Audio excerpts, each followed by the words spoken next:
Shalom, meus irmãos e minhas irmãs, estamos aqui para mais um devocional hoje, aqui terminando o livro de Amós e continuando em 2 Reis, capítulo 15 até o capítulo 17. O tema do nosso devocional é: os problemas são causados pela falta de fé? Nosso texto base está em 2 Reis 17, do 13 ao 15, o versículo que diz assim: repetidamente o Senhor enviou profetas e videntes para advertirem Israel e Judá com esta mensagem: afastem-se de seus maus caminhos, obedeçam a meus decretos e mandamentos, toda a lei que ordenei aos seus antepassados e que lhes entreguei por meio dos meus servos, os profetas. Mas os israelitas se recusaram a ouvir, foram teimosos quanto seus antepassados, que não quiseram crer no Senhor, seu Deus. Rejeitaram seus decretos e a aliança que ele havia feito com seus antepassados e desprezaram todas as advertências, adoraram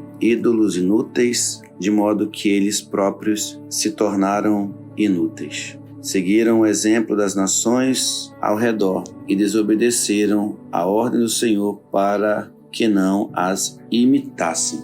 Na vida, queridos, nós, pela experiência, estamos sempre buscando recompensas. O ser humano ele sempre está buscando algo em troca. E eu vou provar para você. Quando alguém casa, por exemplo, vamos falar que é uma pessoa normal, que não crê em Deus, vamos colocar assim. Ela busca a felicidade no casamento, né? Uma pessoa, por exemplo, que estudou, quer melhorar na vida, ela vai tentar aí os melhores cargos para poder melhorar sua vida financeira. Por exemplo, uma pessoa que está interessada em algo, ela sempre vai entrar com alguma situação para reaver. O ser humano ele sempre está ligado muito a essas questões. Isso faz parte, inclusive, da própria sociologia humana. O ser humano, por exemplo, ele está precisando de algo e ele tem uma coisa que outra pessoa não tem, ele troca para poder ter aquilo que aquela pessoa tem e vice-versa. Então, o ser humano ele está sempre querendo receber algo em troca em detrimento daquilo que ele faz. Pensando nisso, trazendo para as escrituras, isso também é uma verdade com relação a Deus. O ser humano, ele nunca obedeceria a Deus se Deus não prometesse algo para ele. Dificilmente o ser humano faria isso. Não que isso esteja errado. Por quê? Porque Deus fez assim. Você pode ver que em todas as bênçãos e mandamentos que o Senhor nos dá, melhor dizendo, nos mandamentos e juízos que o Senhor nos dá, ele sempre fala assim: olha, se vocês me obedecerem, vocês vão comer o melhor da terra. Se vocês forem fiéis aos meus mandamentos, estatutos e juízos, eu vou colocar vocês por cabeça, tudo será farto na vida de vocês, não haverá esterilidades, não haverá misérias, eu vou abençoar vocês. Se Deus não fizesse esse contraponto, dificilmente o ser humano ele obedeceria a Deus naquilo que Deus promete. Porque na vida natural do homem, como eu disse na sociologia humana, na vida social humana, melhor dizendo, o ser humano ele ganha as coisas quando ele faz algo. Então, ele sempre está se dedicando a uma coisa para poder ter alguma coisa em troca. Seja, queridos, na área financeira, familiar e emocional. Nem que seja para receber um elogio, o ser humano está sempre buscando algo em troca. E como eu disse, na sociedade humana isso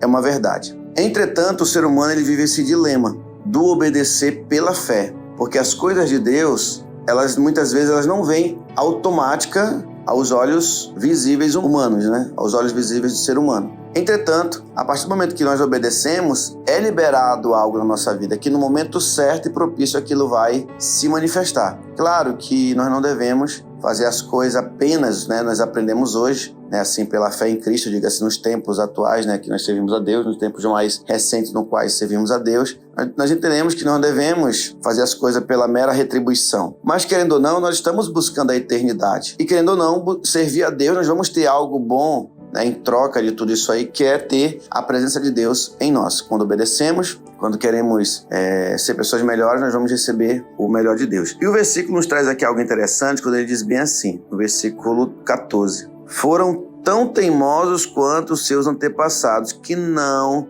quiseram crer no Senhor, o Senhor seu Deus. Então, assim, o ser humano ele quer também as coisas muito automáticas. Ele só faz se ele vê acontecer. Ele não espera depositar na conta que temos no céu com o Senhor e esperar os rendimentos. E aí que é um detalhe, porque Deus trabalha nessa perspectiva para mostrar para o homem que Deus, ele não é um mero fazedor de pedidos do ser humano. Porque se Deus também automaticamente desse para o homem tudo que ele faz de bom, digamos assim, aqui, assim de forma automática logo, o ser humano, ele simplesmente tornaria Deus um mero fazedor de pedidos. Então isso ensina o homem a esperar, isso ensina o homem a entender que não é aquilo que nós queremos receber, mas é aquilo que Deus sabe que precisamos, aquilo que ele sabe que de fato necessitamos. Então nós vamos ver aqui um triste quadro no qual a nação de Israel vai começar a ser levada para o exílio. E desde o versículo 7 até praticamente os versículos de número 23, né, são bastantes versículos, Deus ele está mostrando o porquê do povo ser levado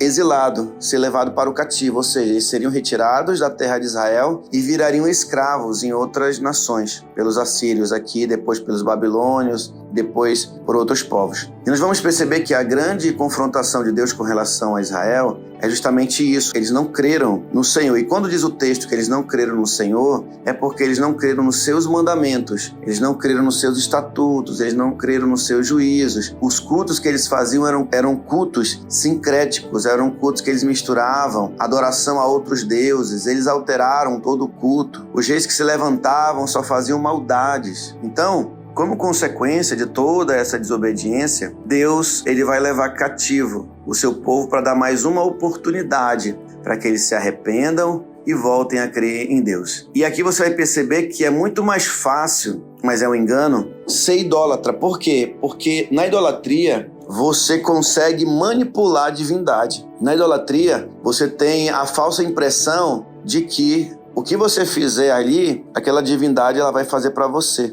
né? Vai fazer para o ser humano. Já na adoração a Deus não é assim. Nós somos sujeitos à vontade do Senhor, obedecemos pela fé, mesmo que com os nossos olhos naturais nós não estejamos vendo, né, acontecer, mas no reino espiritual há uma lei que está trabalhando, né, em nosso favor. Por isso que eu coloquei o tema: os problemas são causados pela falta de fé? Sim, sem sombra de dúvida, porque as soluções Deus já nos deu, soluções para prosperar na família, para prosperar financeiramente, só que nós temos esse dilema dentro de nós. Nós queremos manipular a divindade. E aí é muito mais fácil, às vezes, ser um idólatra, porque nós temos esse falso senso de que nós podemos manipular a divindade e outra coisa, né, os ídolos, e, na verdade, fazer a nossa vontade. E aí, quando nós nos submetemos à vontade do Senhor, com certeza, Ele vai fazer o melhor por nós.